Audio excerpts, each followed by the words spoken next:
মানবের পক্ষে কখনো এক জায়গা থেকে সারা বিশ্বের খবর জানা যায় না। সারা বিশ্বের কোন জায়গাতে কোন মানুষের কি পরিধি, তার জন্য কোন হক বা কোন অধিকার তার জন্য প্রযোজ্য হবে, সেই বিষয়ে তারা আলোচনা সব করতে পারবে না, কারণ মানুষের জ্ঞান সীমিত। এই জন্য যত নিয়ম নীতি আছে মানবাধিকার কমিশনের পক্ষ থেকে যা আছে, আন্তর্জাতিক মানবাধিকার কমিশন, তাদেরও নিয়মগুলো দেখা যাবে যুক্তরাষ্ট্র কেন্দ্রিক, যুক্তরাজ্য কেন্দ্রিক, তাদের স্বার্থের সাথে যা যুক্ত সেই নীতি দিয়ে মানবাধিকার প্রস্তুত করা। এর বাইরে মুসলিমদের, ছোট বাচ্চাদের, যারা ফিলিস্তিনে নির্যাতিত নিষ্পেষিত, যারা শামে বা সিরিয়াতে, সারা বিশ্বে যে সকল মুসলমানগণ নির্যাতিত, এই বিষয় নিয়ে তাদের আলোচনা নেই। তারা সেই বিষয় নিয়ে মাথা ঘামায়, তারা মানব অধিকারের কথা বলে। আমরা যদি দেখি ইসলামের মানবাধিকার আর যারা রয়েছে অন্য ধর্ম অথবা মত আদর্শ অন্য ব্যক্তি যারা রয়েছে তাদের মানবাধিকার, তাহলে আমরা দেখব ইসলামের যে অধিকার, মানবাধিকার, এটি এর স্রষ্টা এবং এর উৎস রব্বুল আলামিন। সুবহানাল্লাহ বিহামদিহি সুবহানাল্লাহিল আযীম। ইয়ালামু মান খালাকা ওয়া হুয়াল লাতীফুল খাবীর। এই অধিকার এসেছে তার পক্ষ থেকে যিনি সৃষ্টি করেছেন জগৎকে।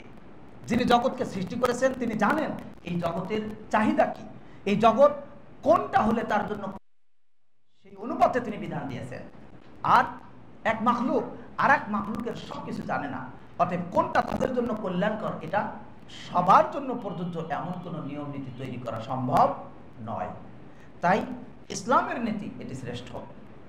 আমরা যদি অন্যদিকে আমরা খেয়াল করি তাহলে আমরা দেখতে পাবো যে ছোট ছোট বাচ্চাদের অধিকার সম্ভব, বাচ্চা হওয়ার আগে কি অধিকার, সেই অধিকার নিয়ে তাদের আলোচনা কোথায়?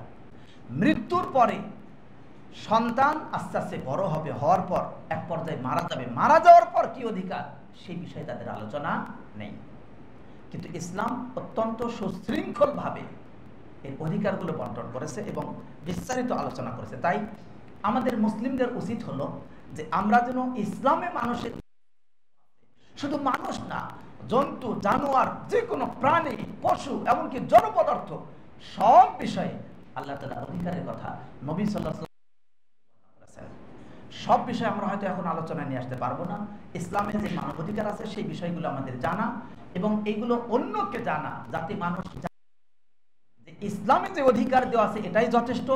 এর বাইরে যদি কোনো অধিকার নিয়ে আলোচনা করা হয়, এর বাইরে যদি অধিকার সম্পর্কে মানুষকে বোঝানো হয়, তাহলে সেটা কখনোই পূর্ণতা পাবে না, বরং প্রত্যেকটা পূর্ণতার পরে যা হয় সেটা হয় নাকেস, সেটা হয় অসম্পূর্ণ। মানুষ ছোটকালে দুর্বল থাকে, এই দুর্বল থেকে আস্তে আস্তে সবল হয়, সবল হওয়ার পর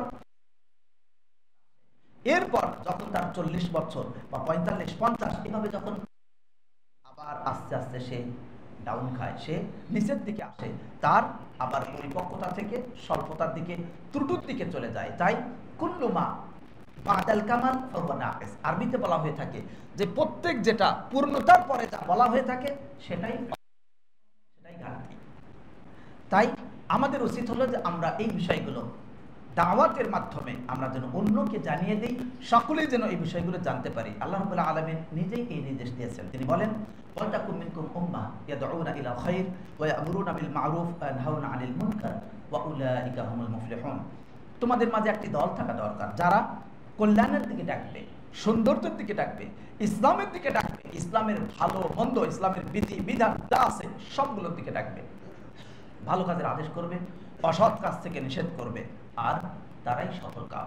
সুতরাং দিনী ভাই বন্ধুরা, মুসলিম ভাই ও বন্ধুরা, আমরা যদি ভালোভাবে খেয়াল করি মানুষের যে অধিকার, এটি একটি বিষয়, এত গুরুত্বপূর্ণ বিষয় যে এই গুরুত্বের বিবেচনায় বহু রকমের সেমিনার হয়ে থাকে সারা বিশ্বব্যাপী এবং বিভিন্ন রকমের কনফারেন্স হয়ে থাকে এই বিষয়টাকে কেন্দ্র করে। বহু নিয়ম নীতি বিভিন্ন জায়গায় হয়ে থাকে, বিশেষ করে যারা সংখ্যালঘু রয়েছে তাদের অধিকার ইত্যাদি বিষয় নিয়ে আলোচনা হয়ে থাকে।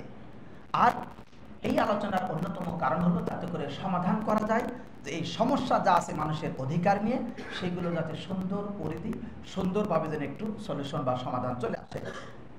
আমরা যদি খেয়াল করি এই সমাধানের জন্য যত কারণ রয়েছে, যত উপকরণ রয়েছে, উপকরণ যদি একত্রিত করা যায় তাহলে দেখা যাবে এই সবগুলো উপকরণের সর্বোচ্চ ঊর্ধ্বে থাকবে ইসলামী নিয়ম নীতি, ইসলামী সৌন্দর্য। এই একে আরো যদি মানুষ সত্যিকার অর্থে ইসলামের এই নীতিগুলো বুঝতে পারে এবং ইসলাম থেকে মানুষের অধিকার, কেননা আল্লাহ রাব্বুল আলামিন তিনি তো মানুষকে সৃষ্টি করেছেন, তিনি মানুষ করেছেন। আল্লাহ রাব্বুল আলামিন তাই মানুষকে নিজ হাতে সৃষ্টি করেছেন। এর দ্বারা উত্তম পরিস্থিতিতে, উত্তম রূপে, উত্তম অবয়বে আল্লাহ রাব্বুল আলামিন সৃষ্টি করেছেন এবং থেকে মানুষের মাঝে আল্লাহ রাব্বুল আলামিন এবং তাকে বহু মাখলুকের উপরে শ্রেষ্ঠত্ব দান করেছেন। এছাড়া আল্লাহ রাব্বুল আলামিন মানুষকে পৃথিবীর মাঝে প্রতিনিধি করে দিয়েছেন। এক মানুষ যাবে আর একের পর এক মানুষ প্রতিনিধিত্ব করবে। এমনকি এই মানুষকে সম্মানিত করতে আল্লাহ তাআলা আসমান সমূহ এবং জমিনে যা রয়েছে এই সবগুলোর জন্য আল্লাহ তাআলা মানুষের জন্য অনুগত করে দিয়েছেন। সুবহানাল্লাহি ওয়া বিহামদিহি সুবহানাল্লাহিল আযীম। আল্লাহ রাব্বুল আলামিন এই নিয়ামতগুলো এমন ভাবে দিয়েছেন যে পূর্ণ করে দিয়েছেন অপ্রকাশ্যে। এই ব্যাপারে আমরা খেয়াল করি আল্লাহ তাআলা মানুষকে কত সম্মানিত করেছেন। আল্লাহ তাআলা বলেন, লাকাদ খলাকনাল ইনসানা ফি আহসানি তাকওয়িম। আমি মানুষকে উত্তম অবয়বে সৃষ্টি করেছি। সূরা তিন। আল্লাহ তাআলা অন্য আয়াতে বলেন, ফাইদা সাওয়াইতুহু ওয়া নাফাখতু ফীহি মির রূহি ফাকউ লাহু সাজিদিন। আমি যখন তাকে সুবিন্যস্ত করলাম, সুঠাম করলাম, অতঃপর তাতে আমি আমার রূহ ফুঁক দিয়ে দিলাম, আমার পক্ষ থেকে রূহ ফুঁক, অতঃপর তারা তার জন্য সিজদা অবনত হলো। আল্লাহ তাআলা অন্য আয়াতে আরো বলেন, ওয়ালাকাদ কাররামনা বানি আদামা ওয়া হামালনাহুম ফিল বাররি ওয়াল বাহর। অবশ্যই আমি বনি আদমকে সম্মানিত করেছি, আমি তাকে জলে এবং স্থলে আমি তাকে বিচরণ করার তৌফিক দিয়েছি, আমি তাকে বিচরণ করাই। ওয়ারাযাকনাহুম মিনাত তাইয়্যিবাত, আর আমি তাকে উত্তম খাবার রিজিক হিসেবে দিয়েছি। ওয়াফাদ্দালনাহুম আলা কাসীরিম মিম্মান খলাকনা তাফদীলা, আর বহু সৃষ্টি আমি তাদেরকে করেছি তাদের অনেকের উপরে তাদেরকে বহু মর্যাদা দিয়েছি। সুবহানাল্লাহি ওয়া বিহামদিহি।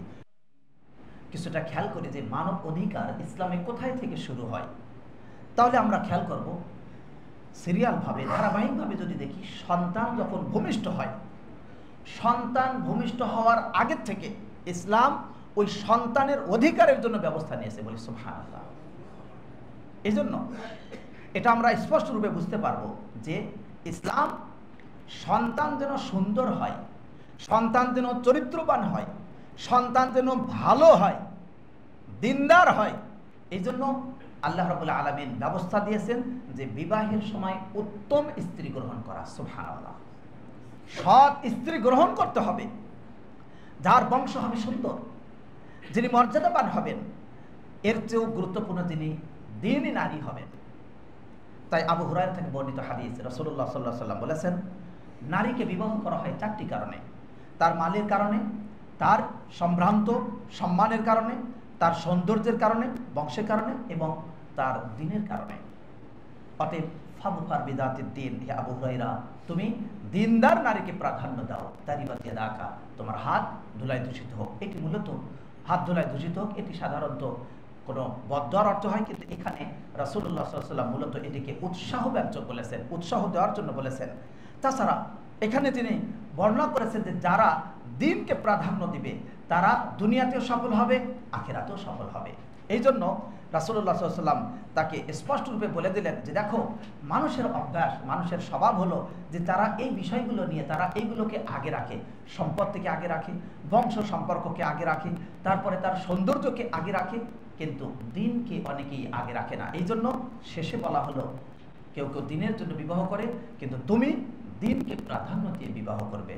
তাই আমরা লক্ষ্য করলে এটাই স্পষ্ট বুঝতে পারবো যে ইসলাম সুন্দর সন্তান হওয়ার জন্য সন্তান হওয়ার ব্যবস্থাপনাকে অগ্রে এবং অতি অগ্রগামী করে রেখেছে, যাতে করে মানুষ এর দ্বারা উপকৃত হয়, সুন্দর সন্তান দুনিয়াতে আসতে পারে।